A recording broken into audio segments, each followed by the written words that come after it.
औरंगजेब के नाम पर अब सियासत लगातार बढ़ती जा रही है। एक और महाराष्ट्र से शुरू हुआ औरंगजेब के नाम पर संग्राम उत्तर प्रदेश के विधानसभा तक पहुंच गया, तो अब इस पे मुस्लिम लीग से जुड़े हुए तमाम एक्सपर्ट अपनी अलग अलग राय भी दे रहे हैं। हमारे साथ इस समय सूफी खान का एसोसिएशन के राष्ट्रीय अध्यक्ष कौसर मजीदी साहब हैं। उनसे एक बार जान लेंगे कि आखिर जिस तरीके से सियासी घमासान चल रहा है, तो औरंगजेब के नाम पर इतना बवाल क्यों है? कौसर साहब, औरंगजेब के नाम पर बवाल चल रहा है, सत्ता विपक्ष पर हमलावर है और विपक्ष अपने मुस्लिम नेता के बयान पर बचाव करती हुई दिख रही है। क्या लग रहा है, क्यों आखिर औरंगजेब का नाम इतना चर्चा में आया जा रहा है? देखिए, सबसे पहले तो मैं आपके समाचार चैनल के माध्यम से इस देश के मुसलमानों, ख़ास तौर से मुस्लिम युवाओं को ये अपील करना चाहता हूँ कि इस मुद्दे में जिस प्रकार से एक क्रूर शासक का महिमा मंडन किया जा रहा है, उसके बारे में पहले पूरी सच्चाई जानें। जहाँ तक अभी आपने कहा कि औरंगजेब, अरे औरंगजेब तो बहुत महान व्यक्ति था, इतना महान व्यक्ति था, इतना महान शासक था कि उसने अपनी शासन की स्थापना के लिए अपने बाप को कैद में डाल दिया, अपने भाइयों को कत्ल करवा दिया, उसने न जाने कितने सूफियों को मरवा डाला, न जाने कितने सिख गुरुओं की उसने हत्या कर दी। औरंगजेब इस देश के तमाम क्रूरतम शासकों में से एक क्रूर शासक था, जिसने अपने शासन और सत्ता की स्थापना के लिए हर स्तर पर जाकर के मतलब क्रूरता की है, निर्ममता की है, ताकि अपने शासन और सत्ता को बचाए रखा जाए। औरंगजेब सिर्फ और सिर्फ एक क्रूर शासक था और उसको किसी भी रूप में प्रस्तुत करना कि उसको बड़ा महान विद्वान था, बड़ा ये था, बड़ा वो था। मैं एक छोटा सा एग्जाम्पल देना चाहता हूँ कि बाबर के को कब्ज़ हो गई थी, तो उस कब्ज़ के इलाज के लिए उसने समरकंद से एक नुस्खा मंगवाया था। वो नुस्खे का जिक्र तुझके बाबरी में मौजूद है। तो ये इतना बड़ा धार्मिक आदमी था औरंगज़ेब, अगर इसने कोई कुरान लिखी थी अपने हाथों से तो बता दे किस म्यूज़ियम में औरंगज़ेब के हाथ की लिखी हुई कुरान मौजूद है। देखिए, ये वो लोग थे जिन्होंने अपने शासन और सत्ता की स्थापना के लिए धर्म का सहारा लिया था, जबकि ये कतई धार्मिक व्यक्ति नहीं थे। इस्लाम धर्म में कहीं नहीं है कि अपनी जो है सियासत के लिए, अपनी सत्ता के लिए अपने सगे भाई का कत्ल कर दिया जाए। इस मज़हब इस्लाम में कहीं पे भी ये नहीं लिखा हुआ है कि अपने वालिद को कैद कर दिया जाए, तो वो किसी बेगुनाह को कत्ल किया जाए। ये वो हुक्मरां गुजरे हैं बाबर से लेकर के औरंगज़ेब तक, औरंगज़ेब से लेकर के आखिर तक जितने भी ये हुक्मरां गुजरे हैं, इनका मकसद और सिर्फ मकसद अपनी सत्ता को बचाए रखना था। और इस सत्ता को बचाए रखने के लिए ये सारे कुत्सित प्रयास करते थे। और ये अफसोस की बात है कि हमारे मुल्क में 15 अगस्त 1947 से पहले भी और आज भी एक मुस्लिम ब्रदरहुड की विचारधारा काम करती है, जो मुस्लिम ब्रदरहुड की सियासत काम करती है, जो आक्रांताओं को, जो मुसलमानों के लिबास में थे, उन आक्रांताओं को आदर्श बना करके प्रस्तुत करके अपनी जो है वो सत्ता को स्थापित करने का ये लोग प्रयास करने वाले लोग हैं। इसी को मुस्लिम ब्रदरहुड की विचारधारा कहते हैं। ऐसे लोग ये चाहे ये ओवैसी हों या अबू आसिम आज़मी हों, इन लोगों में कंपटीशन बना रहता है कि हम कितना ज़्यादा मुस्लिम नौजवानों को बरगला लें, कितना ज़्यादा मुस्लिम नौजवानों को गुमराह कर दें। ये कभी जिक्र नहीं करेंगे सरकार सैयदना गरीब नवाज़ की तालीमात का, मोहब्बत की तालीमात का, हज़रत अमीर खुसरो की तालीमात का, हज़रत महबूब इलाही की तालीमात का, कि जिन लोगों ने तमाम सल्तनतों को, बादशाहतों को ठुकरा करके सिर्फ और सिर्फ इंसानियत की भलाई के लिए काम किए, ऐसे लोगों का ये कभी जिक्र नहीं करेंगे। इनके जहनों में हमेशा औरंगज़ेब बना रहेगा, इनके जहनों में हमेशा ऐसे तमाम हुक्मरान बने रहेंगे जिन्होंने सिर्फ रैयत पर जुल्म किए।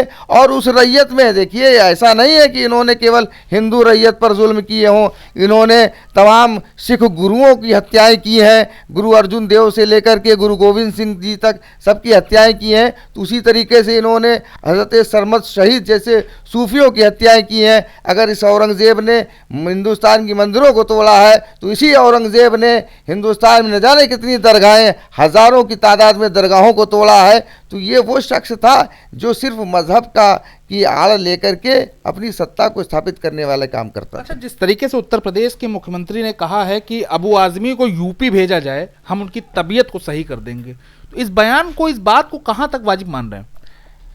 देखिए, अब इस समय की जो राजनीति चल रही है, उस राजनीति में इस तरीके के बयान जो है वो बड़े आवश्यक हो जाते हैं। अगर किसी ने मुसलमानों को भड़काने का बयान दिया तो जाहिर सी बात है उसकी प्रतिक्रिया में भी बयान दिए जाएंगे।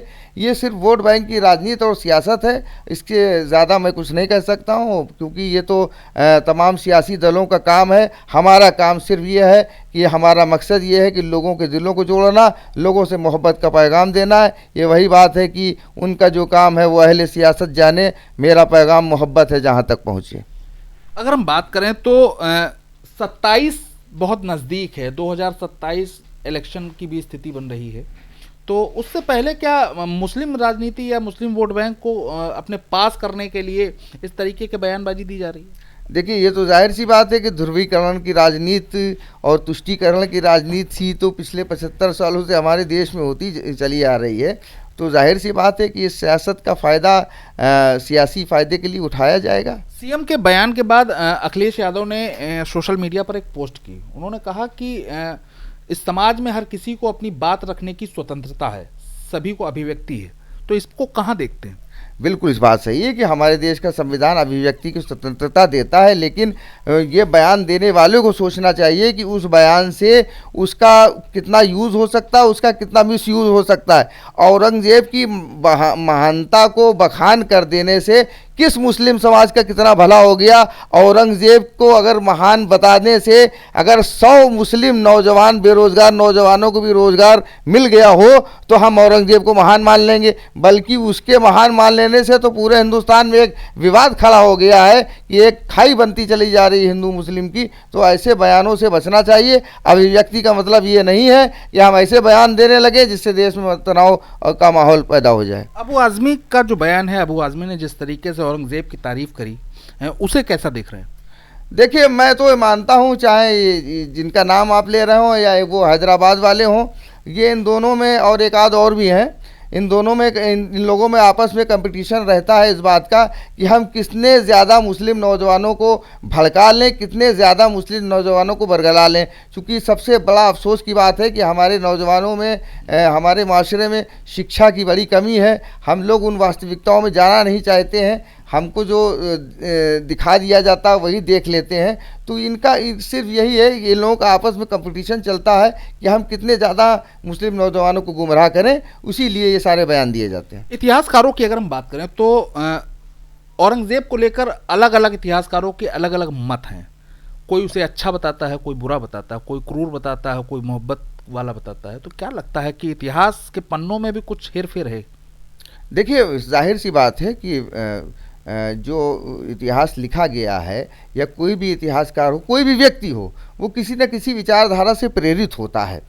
तो तमाम ऐसे इतिहासकार हैं जिसमें जो औरंगज़ेब की तारीफ़ करते हैं कि उसकी शासन की कि किस प्रकार से उसने मतलब जो है क्रूरता के ज़रिए शासन को स्थापित करके, ये जाहिर सी बात है कि जब जो है ज़्यादा सख्ती की जाएगी तो अमन शांति बनी रहेगी और लोकतांत्रिक जो परंपराएं होती हैं उनमें वो चीज़ें नहीं होती हैं, राजशाही में ये ज़्यादा चीज़ें होती हैं।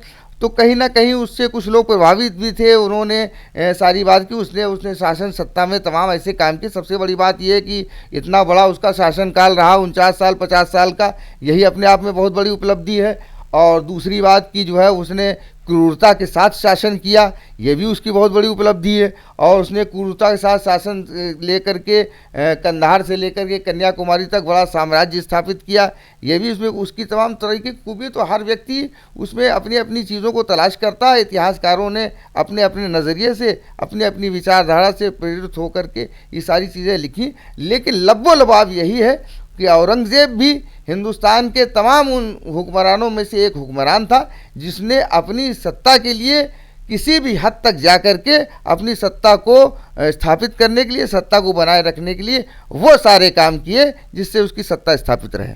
तो वहीं औरंगज़ेब के नाम पर चल रहा बवाल अलग अलग रूप लेता जा रहा है। तो वहीं सूफी खान का एसोसिएशन के राष्ट्रीय अध्यक्ष कौसर मजीदी का कहना है कि औरंगज़ेब बड़ा ही क्रूर शासक था, उन तमाम शासकों में सबसे क्रूर उसकी गिनती है। और जिस तरीके की जो बयानबाजी इस समय हो रही है औरंगज़ेब को लेकर, ये कहीं ना कहीं पॉलिटिकल माइलेज के लिए की जा रही है, फिर वो चाहे अबू आज़मी हो या फिर ओवैसी जी। एबीपी गंगा, खबर आपकी, जुबान आपकी।